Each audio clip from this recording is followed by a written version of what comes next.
प्रधानमंत्री नरेंद्र मोदी विश्व पर्यावरण दिवस के मौके पर 5 जून को एक पेड़ मां के नाम 2025 अभियान की शुरुआत की। इसी दिन पीएम मोदी ने अरावली ग्रीन वॉल परियोजना का शुभारंभ भी किया। इस मौके पर दिल्ली, हरियाणा, राजस्थान और गुजरात के मुख्यमंत्री शामिल। अयोध्या में राम दरबार की प्राण प्रतिष्ठा हुई। सूरत के कारोबारी ने हीरे जरे सोने चांदी के आभूषण दान दिए। सीएम योगी आदित्यनाथ ने श्री राम जन्मभूमि मंदिर के प्रथम तल पर प्राण प्रतिष्ठा के अनुष्ठान से पहले राम दरबार के समक्ष पूजा अर्चना की। राम मंदिर के बाहर बड़ी संख्या में भक्त एकत्रित हुए।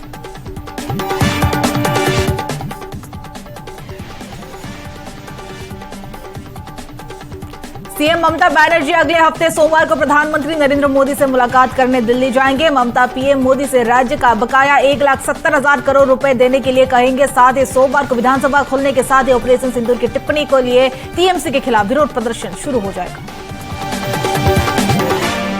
बेंगलुरु में भगदड़ मामले में कर्नाटक सीएम डिप्टी सीएम के खिलाफ शिकायत दर्ज। भाजपा ने इस्तीफा मांगा। हाईकोर्ट ने घटना का नोटिस लिया। भगदड़ में 11 लोगों की हुई है मौत। उत्तराखंड और हिमाचल में पिछले 2 दिनों से भारी बारिश और बर्फबारी के चलते पहाड़ों पर लैंडस्लाइड का खतरा बढ़ा। केदारनाथ बद्रीनाथ धाम के रास्तों में बड़े पत्थर गिरने से रास्ते ब्लॉक हुए। देश में कोरोना के मामले फिर से सामने आ रहे हैं। एक्टिव केस की संख्या बढ़कर 4,886 हो गई है। इस दौरान 3,955 मरीज ठीक होकर अस्पताल से डिस्चार्ज हुए हैं। और इस बीच राजधानी दिल्ली में कोरोना से 2 लोगों की मौत हुई है और जिसमें 5 साल का एक बच्चा भी शामिल है। गंगा दशहरा पर लोगों में खासा उत्साह। गंगा दशहरा के अवसर पर हरिद्वार और वाराणसी में श्रद्धालुओं ने हर के पौड़ी पर स्नान किया और पूजा अर्चना भी की। गुवाहाटी के कला क्षेत्र में पर्यावरण दिवस पर कार्यक्रम आयोजित। असम के मुख्यमंत्री हिमंत बिस्वा शर्मा ने आज वन संरक्षण बलों को हथियार सौंपे जाने की प्रक्रिया का किया निरीक्षण। खुद हथियार उठाकर एक्शन में दिखे सीएम शर्मा। असम में बाढ़ का कहर जारी। अब तक 19 लोगों की मौत, 6 लाख से ज्यादा लोग प्रभावित। बाढ़ और लैंडस्लाइड से जनजीवन अस्त व्यस्त। फसलें डूबी, किसान परेशान। श्रीभूमि में सबसे ज्यादा प्रभावित असम के कुल 1,494 गांव पानी में डूबे। शिलांग से राजा रघुवंशी का शव उनके भाई विपिन रघुवंशी द्वारा इंदौर लाया गया। घर में कदम रखते ही बेटे के पार्थिव शरीर को देखकर माता पिता और परिवारजन बेसुध हुए। राजा रघुवंशी की अंतिम यात्रा में सैकड़ों लोग शामिल हुए, जिसमें रिश्तेदार, मित्र, पड़ोसी और परिचित सभी ने नम आंखों से राजा को अंतिम विदाई दी। मुखाग्नि उनके बड़े भाई विपिन रघुवंशी ने दी। राजस्थान के डूंगरपुर जिले के गलंदर गांव में एक अनोखी शादी चर्चा का विषय बनी। 95 साल के रामा भाई अंगारी और 90 साल की जेवली देवी ने 70 साल साथ रहने के बाद अब शादी की। ये बुजुर्ग जोड़ा पिछले 7 दशक से लिव इन रिलेशनशिप में रहा था और उनके 4 बेटे और 2 बेटियां हैं। कुल मिलाकर 8 बच्चे।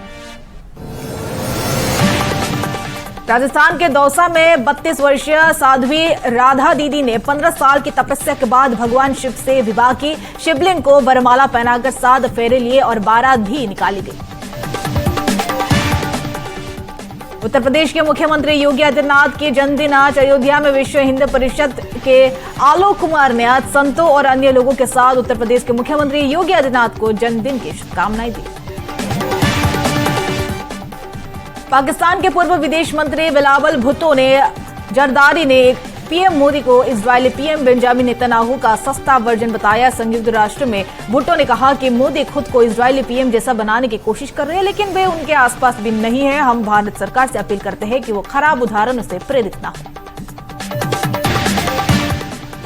डोनाल्ड ट्रंप का बड़ा फैसला। अमेरिकी राष्ट्रपति ट्रंप ने 12 देशों के नागरिकों पर फिर से अमेरिका एंट्री बैन लगा दिया है। ट्रंप बोले कि खतरनाक लोगों से देश को बचा रहे 7 और देशों पर आंशिक रोक लगाई। भारतीय क्रिकेट टीम के गेंदबाज कुलदीप यादव ने बुधवार को बचपन की दोस्त वंशिका के साथ सगाई कर ली है। कुलदीप और वंशिका बचपन की दोस्त है। एंगेजमेंट सेरेमनी लखनऊ के एक होटल में हुई। इस कार्यक्रम में दोनों के परिवार वाले और रिंकू सिंह भी शामिल हुए। गंगा दशहरा पर बड़ा हादसा। बलिया में गंगा नदी में 3 छात्रों की डूबकर हुई मौत। गहरे पानी में जाने के बाद तीनों डूबे। गोताखोरों ने शवों को बरामद किया। तीनों छात्र गंगा नदी में नहाने गए थे। छत्तीसगढ़ के रायगढ़ जिले में एक मार्मिक दृश्य देखने को मिला जब एक हाथी का बच्चा कीचड़ के गहरे गड्ढे में फंस गया था। वन विभाग ने बाहर निकाला तो हाथी के बच्चे ने अपने सूंड हिलाकर वन कर्मियों की ओर दिखाकर मानव धन्यवाद दिया और सोशल मीडिया में वीडियो वायरल। हरिद्वार में मां का घिनौना रूप प्रेमी से कराती रही अपनी नाबालिग बेटी का यौन शोषण, आरोपी महिला बीजेपी के पूर्व पदाधिकारी, मेडिकल जांच में रेप की पुष्टि हुई। अमेरिका ने गाजा में सीज फायर प्रस्ताव पर वीटो लगाया, कहा इजरायल को अपनी रक्षा करने का हक, 14 देशों ने जंग रोकने के लिए वोट किया।